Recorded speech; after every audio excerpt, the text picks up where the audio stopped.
मेरे साथियों, यह गीता के 9वें अध्याय का 26वां श्लोक है। इसमें श्री कृष्ण कहते हैं, यदि कोई प्रेम तथा भक्ति के साथ मुझे पत्र, पुष्प, फल या जल प्रदान करता है तो मैं उसे स्वीकार करता हूँ। इसका पूर्ण भाव इस प्रकार है कि नित्य सुख के लिए स्थायी आनंदमय धाम प्राप्त करने हेतु बुद्धिमान व्यक्ति के लिए यह अनिवार्य है कि वो कृष्ण भावना भावित होकर भगवान की दिव्य प्रेम भक्ति में तत्पर रहे। ऐसा आश्चर्यमय फल प्राप्त करने की विधि इतनी सरल है कि निर्धन से निर्धन व्यक्ति को योग्यता का विचार किए बिना इसे पाने का प्रयास करना चाहिए। इसके लिए एकमात्र योग्यता इतनी ही है कि वो भगवान का शुद्ध भक्त हो। इससे कोई अंतर नहीं पड़ता कि कोई क्या है और कहाँ स्थित है।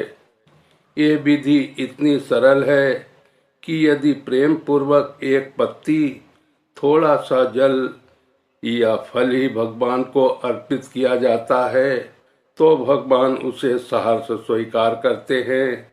अतः किसी को भी भावना अमृत से रोका नहीं जा सकता, क्योंकि ये सरल है और व्यापक है। ऐसा कौन मूर्ख होगा जो इस सरल विधि से कृष्ण भावना भक्ति नहीं होना चाहेगा और सच्चिदानंदमय जीवन की परम सिद्धि नहीं चाहेगा। कृष्ण को केवल प्रेमा भक्ति चाहिए और कुछ भी नहीं। कृष्ण तो अपने शुद्ध भक्त से एक छोटा सा फूल तक ग्रहण करते हैं, किंतु अभक्त से वे कोई भेंट नहीं चाहते। उन्हें किसी से भी नहीं चाहिए, क्योंकि वे आत्मतुष्ट हैं। तो भी वे अपने भक्त की भेंट, प्रेम तथा स्नेह के विनिमय को स्वीकार करते हैं। इस श्लोक में भक्ति शब्द का उल्लेख 2 बार ये घोषित करने के लिए हुआ है कि भक्ति ही कृष्ण के पास पहुंचने का एकमात्र साधन है। किसी अन्य सत्य से या ब्राह्मण, विद्वान, धनी या महान विचारक होने से कृष्ण किसी प्रकार की भेंट लेने को तैयार नहीं होते। भक्ति ही मूल सिद्धांत है, जिसके बिना वे किसी से कुछ भी लेने के लिए प्रेरित नहीं किए जा सकते। भक्ति कभी हेतु की नहीं होती। ये शाश्वत विधि है। ये परम ब्रह्म की सेवा में प्रत्यक्ष कर्म है। ये बतलाकर कि वे ही एकमात्र भोक्ता, आदि स्वामी और समस्त यज्ञ भेंटों के स्वाभाविक लक्ष्य हैं। अब भगवान कृष्ण ये बताते हैं कि वे किस प्रकार की भेंट पसंद करते हैं। यदि कोई शुद्ध होने तथा जीवन के लक्ष्य तक पहुंचने के उद्देश्य से भगवत भक्ति करना चाहते हैं तो उसे चाहिए कि वो पता करे कि भगवान उससे क्या चाहते हैं। कृष्ण से प्रेम करने वाला उन्हें उनकी इच्छित वस्तु देगा और कोई ऐसी वस्तु भेंट नहीं करेगा जिसकी उन्हें इच्छा न हो या उन्होंने न मांगी हो। इस प्रकार कृष्ण को मांस, मछली तथा अंडे भेंट नहीं किए जाने चाहिए। यदि उन्हें इन वस्तुओं की इच्छा होती तो वे इनका उल्लेख करते। उल्टे वे स्पष्ट आदेश देते हैं कि उन्हें पत्र, पुष्प, जल तथा फल अर्पित किए जाएं और वे इन्हें स्वीकार करेंगे। अतः हमें ये समझना चाहिए कि वे मांस, मछली तथा अंडे स्वीकार नहीं करेंगे। शाक, अन्न, फल, दूध तथा जल ये ही मनुष्यों के उचित भोजन हैं और भगवान कृष्ण ने भी इन्हीं का आदेश दिया है।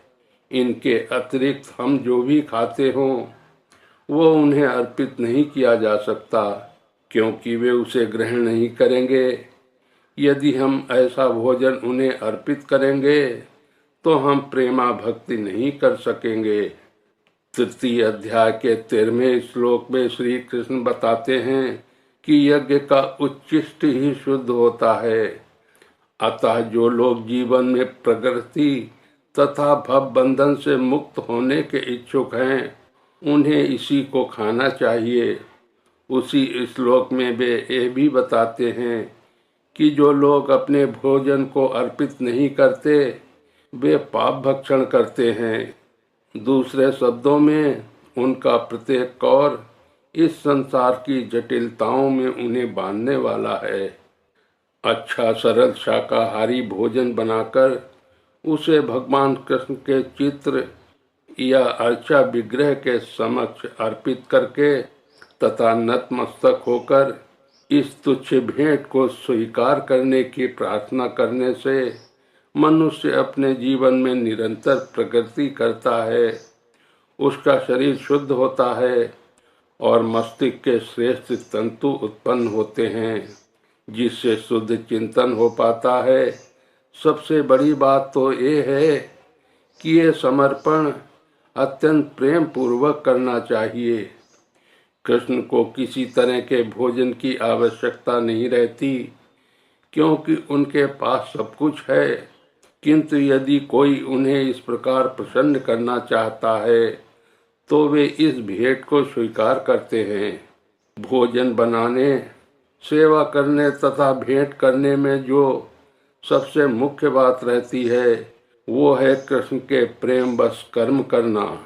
बेमायावादी चिंतक भगवत गीता के इस श्लोक का अर्थ नहीं समझ सकेंगे, जो ये मानकर चलते हैं कि परब्रह्म इंद्रिय रहित है।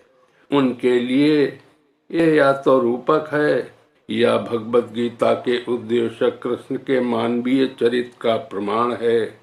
किंतु वास्तविकता तो ये है कि भगवान कृष्ण इंद्रियों से युक्त हैं और ये कहा गया है कि उनकी इंद्रियां परस्पर परिवर्तनशील हैं।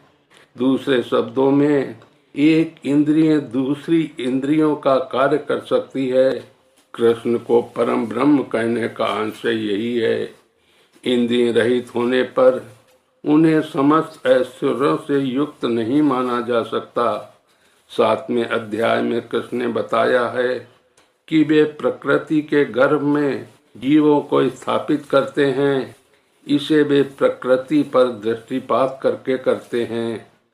अतः यहाँ पर भी भक्तों द्वारा भोजन अर्पित करते हुए भक्तों का प्रेम पूर्ण शब्द सुनना, कृष्ण के द्वारा भोजन करने तथा उसके स्वाद लेने के ही समरूप है। इस बात पर इसलिए बल देना होगा क्योंकि अपनी सर्वोच्च स्थिति के कारण उनका सुनना उनके भोजन करने तथा स्वाद ग्रहण करने के ही समरूप है। केवल भक्त ही बिना तर्क के समझ सकता है कि परब्रह्म भोजन कर सकते हैं और उसका स्वाद ले सकते हैं। जय श्री कृष्णा।